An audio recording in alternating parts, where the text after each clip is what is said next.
since this is our first video on ecology, the video is called The Environment of Plants and Animals.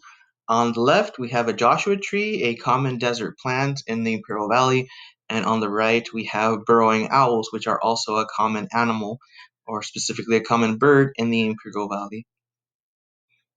So really quick, a review, you should be able to provide examples and be able to understand what these terms mean. The terms are ecology, ecosystem, abiotic, and biotic. So right here, what I did, I linked the notes to the ecology notes we went over right before the break.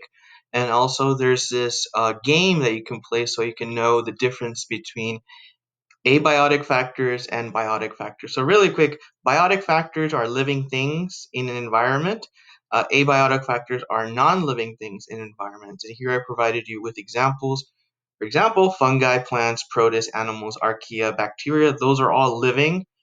Those are biotic, and abiotic are the factors in environment that are non-living, such as air. Salinity refers to salt content, soil, temperature, light, water, minerals, pH, which is acidity, and humidity. All of these are abiotic, they are non-living. And in order to be successful in this unit, you need to understand what the difference are and be able to identify them.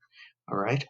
So, what is the problem? The problem is to discover some of the factors of the environment of plants and animals. So, you should know what factors in environment are in the environment of a plant and of an animal. So, here we have a desert environment. Environment and surrounding. So, when we're talking about environment, we can also talk about surrounding. So, in any environment, there's going to be air, there's going to be light, or a certain amount of light, water, heat, food, and soil. All of these are factors in an environment for both plants and animals. The human animal is also in an environment where these factors are also located. Okay, you need to know what makes up an environment, and those are the main factors. All plants and animals are surrounded by and use practically the same things from the environment.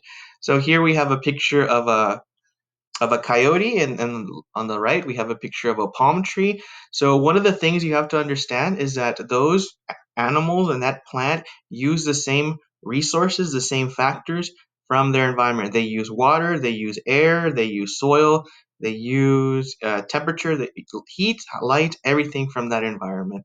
Even though plants and animals are very different from each other, they use the same things. All right, so what you're going to do is here you're going to click on the link, and it's going to send you to a quick Google form, and it's going to see if you're understanding the lesson so far. All right, so you can pause and then click on that link, and it's going to send you to a short quiz just to see if you're getting it. All right, so let's move on. So this is kind of a review from the beginning of the semester.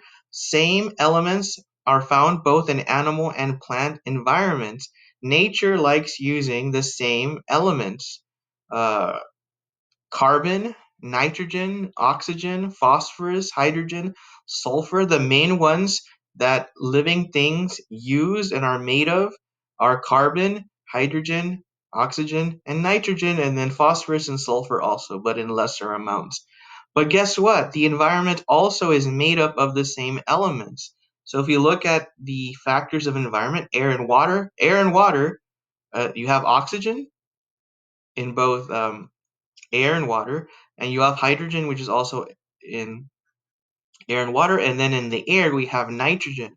Those are the substances, those are the chemical elements that the living things use, and that's what living things are also made of. Soil has carbon, nitrogen, and oxygen. Food is made up of carbon, nitrogen, and oxygen. I forgot to include hydrogen is also there. So the same elements found in environments are found in plants and animals. Funny how that works, right? Living things are made up of those things, and the environment is made up of the same things. So this is just a review. These are elements that are essential for humans. Since we are a carbon-based life form, all living things are practically made of the same stuff. So the purple ones, hydrogen, carbon, nitrogen, oxygen, and so on. This is just a review. Shows the chemical composition of a living thing. So again, the point is the environment, the surroundings is pretty much made of the same stuff that we are made of. And living things use that stuff. Okay?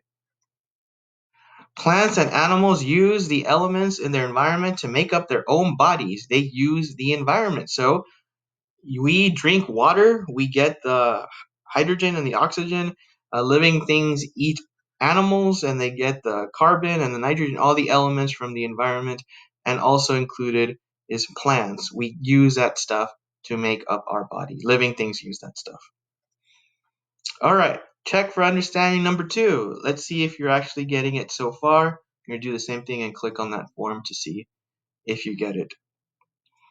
Another factor that's very important is light. Green plants are influenced by light. Many animals need some light. We're going to talk about the process of photosynthesis, and I'm going to show you this GIF, this video later on of plants actually move towards the light. Just something to keep aware of is that light is a very important factor in environment. Different environments have different intensity of light. If you go up north, there's less light. If you go near the equator, there's more light. And not all environments have the same degree of light. Heat. Heat can determine whether animals are active or dormant or hibernating. Look at that bear. It's hibernating. The temperature is very low. Absence or excess heat can kill plants. You should know that. We live in Imperial County. It's really hot. Insects may die because of cold temperatures, and humans can experience discomfort depending on the temperature or heat. And that's examples of plants too hot, too cold. So, just to sum it up, the purpose of this lesson is for you to understand the environment of a plant and the environment of an animal are the same, and there's different factors in that environment, and living things use the environment to make up their body because the environment is made up of the same elements that they are made of. So, that is the overall purpose of the lesson, and I hope you understood it. And we will review this later on.